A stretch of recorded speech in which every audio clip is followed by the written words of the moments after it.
Assalamualaikum warahmatullahi wabarakatuh. Alhamdulillahirabbil alamin. Segala puja dan puji hanya untuk Allah Subhanahu wa taala yang Maha Pemurah lagi Maha Penyayang, masih memberikan kita kesempatan hari ini untuk memperbaiki diri. Dan untuk Nabi kita sekaligus Rasul kita Muhammad Sallallahu Alaihi Wasallam terus kita limpah curahkan sholawat dan salam. Teman-teman semua, pada bulan Ramadan ini kita harus semakin rajin dan istiqomah dalam memperbaiki diri untuk menjalankan perintah Allah Subhanahu wa taala. Salah satunya adalah perintah untuk birrul walidain. Birrul walidain berarti berbuat baik kepada kedua orang tua. Birrul berarti kebaikan atau dapat diartikan sebagai berbuat baik, dan walidain adalah gabungan dari walid yaitu ayah dan walidah yaitu ibu. Sehingga apabila digabung maka akan menjadi makna berbuat baik kepada ayah dan ibu atau orang tua. Teman-teman pasti sudah sering mendengar bahwa orang tua telah memberikan jasa yang besar kepada anaknya, dan tidak bisa dimungkiri karena dalam Al-Quran Allah Subhanahu wa taala telah berfirman dalam beberapa suratnya mengenai besarnya jasa kedua orang tua yang harus dibalas dengan perbuatan baik sang anak. Di antaranya ada pada surah An-Nisa ayat 36. Dan sembahlah Allah dan janganlah kamu mempersekutukannya dengan sesuatu apapun, dan berbuat baiklah kepada kedua orang tua, karib kerabat, anak-anak yatim, orang-orang miskin, tetangga dekat dan tetangga jauh, teman sejawat, ibnu sabil dan hamba sahaya. Di antaranya ada pada surah An-Nisa ayat 36.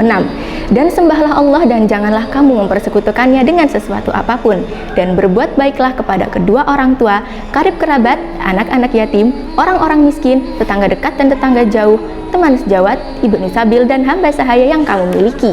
Sesungguhnya Allah tidak menyukai orang yang sombong lagi membanggakan diri.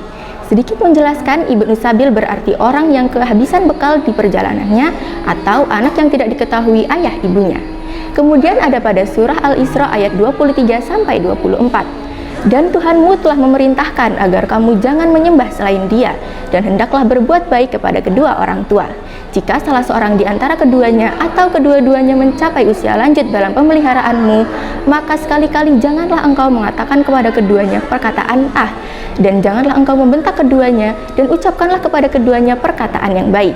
Dilanjutkan di ayat 24, dan rendahkanlah dirimu di hadapan keduanya dengan penuh kasih sayang, dan ucapkanlah, wahai Tuhanku, sayangilah keduanya sebagaimana mereka berdua telah mendidik aku di waktu kecil.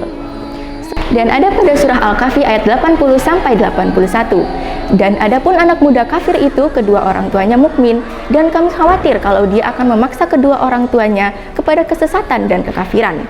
Dilanjutkan di ayat 81, dan kami menghendaki sekiranya Tuhan mereka mengganti anak itu dengan seorang anak lain yang lebih baik kesuciannya daripada anak itu, dan lebih sayang pula kepada kedua orang tuanya. Nah, dan dengan adanya pernyataan ayat-ayat di atas, yaitu firman-firman Allah Subhanahu wa taala, kita sebagai anak harus semakin memperbaiki perilaku kita terhadap kedua orang tua kita. Selain daripada ayat di atas, kita bisa memperbaiki perilaku kita dari yang paling mudah, seperti memberitahu saat hendak pergi keluar rumah, menyalibi dan mencium tangan kedua orang tua. Yang ketiga, berbicara dengan nada yang lembut atau enak didengar. Dan yang keempat, menahan amarah ketika orang tua melakukan kesalahan. Bisa sekaligus dengan beristighfar. Nah, saya sekalian ingin membagi tips nih. Apabila kita sedang marah, kita bisa perlahan meredakannya dengan 1. Membaca ta'awudz.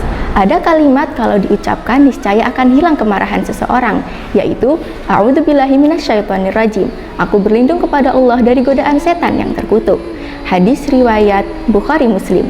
Yang kedua adalah berwudu. Kemarahan itu dari setan, sedangkan setan tercipta dari api. Api hanya bisa padam dengan air, maka kalau kalian marah, berwudulah. Hadis riwayat Abu Daud. Yang ketiga adalah mengubah posisi. Kalau kalian marah, maka duduklah. Kalau tidak hilang juga, maka bertiduranlah. Hadis riwayat Abu Daud. Nah, 3 hadis tadi adalah hadis yang paling mudah untuk kita amalkan saat kita ingin meredakan amarah kita. Kembali ke topik utama, birrul walidain. Pada intinya, birrul walidain adalah perintah Allah Subhanahu wa taala kepada anak untuk selalu memperbaiki perilakunya, berbuat baik kepada orang tua, dan menaati perintahnya, selagi perintah itu mengarah kepada kebaikan. Karena teman-teman, ridho Allah itu bergantung pada ridho orang tua. Jika orang tua kita ridho terhadap perbuatan kita, maka Allah juga akan ridho. Dan apabila orang tua kita tidak ridho dengan perbuatan kita, maka Allah juga tidak akan ridho. Dan perlu diketahui lagi teman-teman, bahwa orang tua kita sebenarnya tidak hanya sebatas ayah dan ibu saja loh.